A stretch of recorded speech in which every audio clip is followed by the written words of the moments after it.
melaporkan secara resmi terkait unggahan konten channel YouTube milik Anji. Ya, milik Anji itu durasinya sekitar 35 menit yang kita dapat berkaitan dengan interview konon seorang profesor bernama Hadi Pranoto yang kabarnya dia diklaim melakukan penemuan terhadap obat COVID-19. Konten itu sempat beredar viral waktu 3 hari sejak hari Sabtu sampai dengan Minggu, kemudian belakangan kita tahu bahwa itu di take down oleh pihak YouTube. Kenapa? Karena bisa jadi memang konten yang ada dimuat di situ kontroversial. Kita tahu bahwa konten itu banyak dikecam oleh sejumlah pihak, termasuk akademisi, kemudian dari para ahli, kemudian Ikatan Dokter, Menteri Kesehatan, influencer, bahkan seluruh masyarakat luas. Pernyataan yang dianggap kontroversial dalam keterangan dari si profesor itu pada saat dilakukan interview antara lain adalah menyebut soal penanganan model rapid test dan swab test yang kabarnya dia punya teknologi atau digital teknologi yang dinamakan, biayanya itu cukup 10.000 dan 20.000 katanya. Padahal kalau kita tahu di rumah sakit pada saat ini dan itu dijadikan sebagai syarat penerbangan, sejumlah masyarakat biayanya bisa mencapai ratusan ribu, bahkan sempat menyentuh level jutaan untuk swab. Jangan sampai kemudian publik percaya terhadap keterangan seperti itu, kemudian menilai bahwa berarti selama ini masyarakat dibodohi dan diperas oleh pihak rumah sakit atau pihak-pihak tertentu yang mengambil keuntungan dari swab atau rapid test yang beredar. Nah, ini kan yang kemudian meresahkan. Kemudian yang kedua, pernyataan kontroversial lainnya adalah berkaitan dengan penemuan obat COVID. Penemuan obat COVID ini ditentang oleh ID dengan menyatakan bahwa tidak ada penemuan obat soal COVID itu. Bahkan sampai hari ini di seluruh dunia tidak ada obat yang bisa menyembuhkan itu.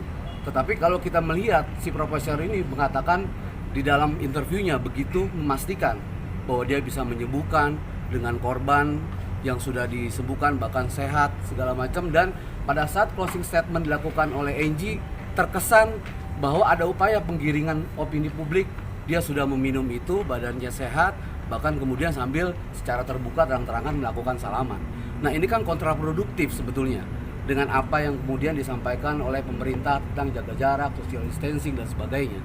Gitu. Jadi kalau kemudian misalnya beranggapan bahwa masyarakat bahwa obat COVID itu dianggap sudah ditemukan, tapi faktanya kemudian misalnya belum, karena ini membantah harus ada uji klinik, ya kan?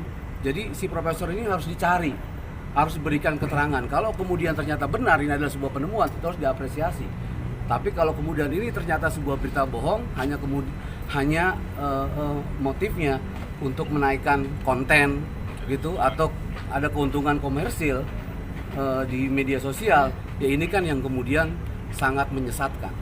Nah, ini yang saya kira perlu untuk dilaporkan. Kemudian pertanyaannya adalah kenapa kita yang melaporkan? Pertama harus dilihat bahwa yang dilaporkan ini adalah bukan delik aduan. Masyarakat menjadi korban, masyarakat punya hak atas informasi yang benar. Pasal 14, 15 Undang-Undang Nomor 1 Tahun 46 itu jelas menyebutkan tentang larangan soal masalah berita bohong. Berita bohong yang diduga dilakukan oleh si Profesor Hadi Pranoto itu, yang diduga melakukan keterangan yang tidak benar. Termasuk banyak sejumlah pihak juga yang meragukan tentang keprofesorannya. Tetapi itu biarkanlah nanti polisi kemudian melakukan penyelidikan. Nah, kemudian bagaimana dengan Anji sebagai pemilik channel YouTube yang kemudian menyebarkan itu? Tindakan itu kemudian juga dilarang di dalam pasal 28 ayat 1 Undang-Undang ITE. Nah, dalam pasal 28 ayat 1 Undang-Undang ITE itu dikatakan bahwa barang siapa dengan sengaja menyebarkan berita bohong yang dapat menimbulkan kerugian konsumen. Ada dugaan ketika itu disampaikan seperti ada penjualan sebuah produk barang dagangan herbal. Nah, tapi kan nanti polisi akan melakukan penelusuran itu. Tetapi Anji bisa diminta pertanggungjawaban itu melanggar ketentuan pasal 28 ayat 1 Undang-Undang ITE. Dan kemudian kita juga akan mencoba mendalami tentang kemungkinan dari pasal 219 berdasarkan Undang-Undang Kesehatan. Nanti kita akan koordinasi untuk membuat laporan ke pihak kepolisian.